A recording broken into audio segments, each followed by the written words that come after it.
now we're ready to start with our floor. So what I'm going to do is wipe off the floor with a rag. I've went through with my vacuum already and got all the dust off the floor. I'm going to wipe it all down, make sure that all the fine dust particles are all gone. Once the plywood is dry, I'm going to use my white carpenter's glue, go in a really nice tight swirl pattern, about a 4-inch swirl pattern with the glue, and then follow with putting a 4-inch by 4-inch grid of screws across this whole plywood floor.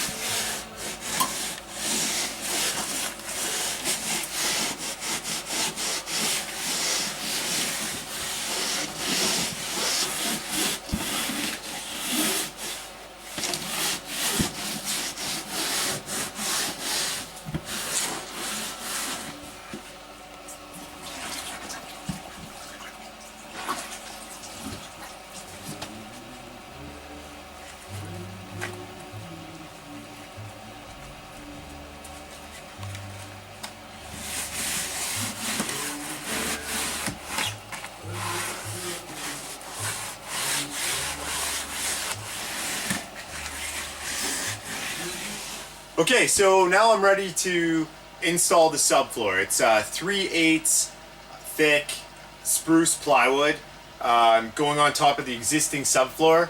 Now this subfloor, just from taking a visual look, has only been nailed. So before I start with putting my new stuff on top, I'm going to run a bunch of screws, probably about 4 to 6 inches apart along these joists, just so that this plywood is holding tight onto the joist. And then when I do my random grid afterward, that will just attach the two layers together with the glue. So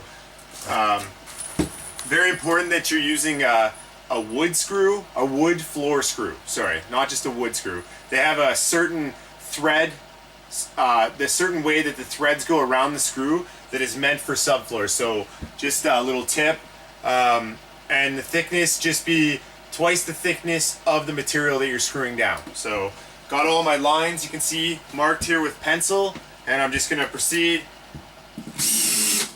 putting a screw every 4 to 6 inches.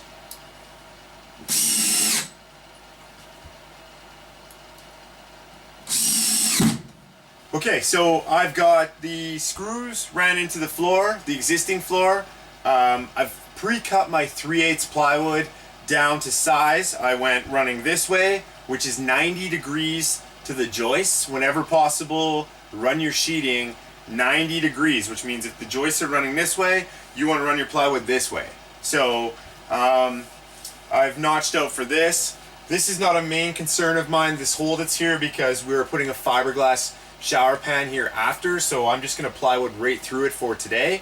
And when I plumb in the new fiberglass shower pan, I'll be drilling a new hole for that, and the shower pan itself will not be bearing down on this plywood hole, so it's no problems to leave it.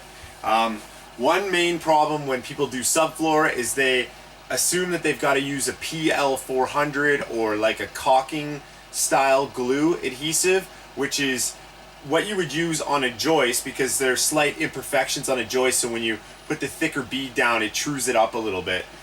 In this case, you use just plain old white or yellowish carpenter's glue. You're going to want to make sure it's meant for wood.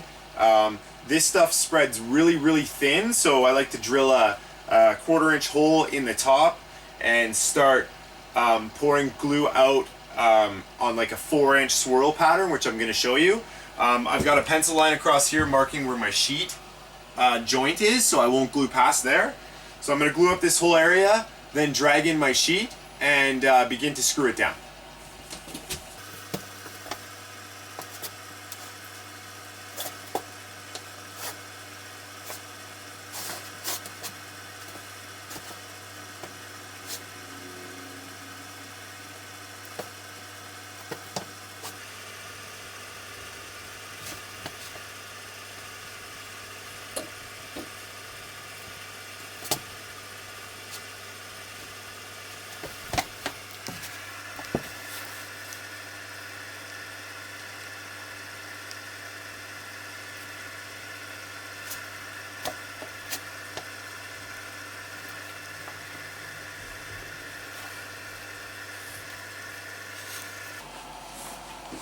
Okay, so the idea is to bond these two layers together really tight.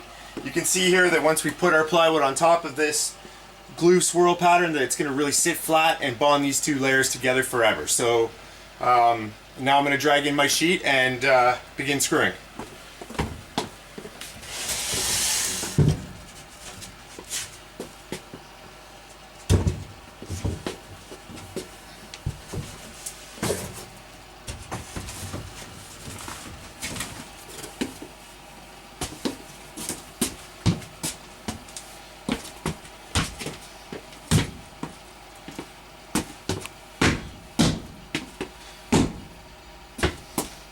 Making sure I'm back on my original line when I did my dry fit of these pieces. It's all looking good. So just to start, I'm gonna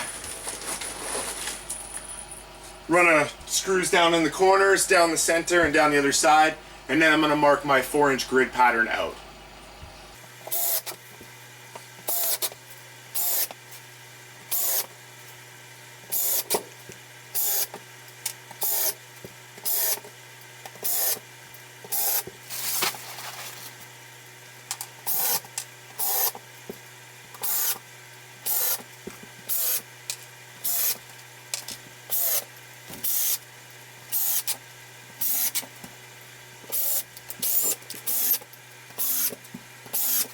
Okay, so now I've got my 4-inch grid marked out. I prefer to use pencil over chalk line just because chalk line leaves a powder, and we are again gonna use some thin set to glue down the tile eventually, or whatever you're gonna do on this plywood. You don't want any particles of anything stopping your bonding from happening. So I just marked the grid out with a pencil instead of a chalk line. Now I'm gonna use my floor screws and start going.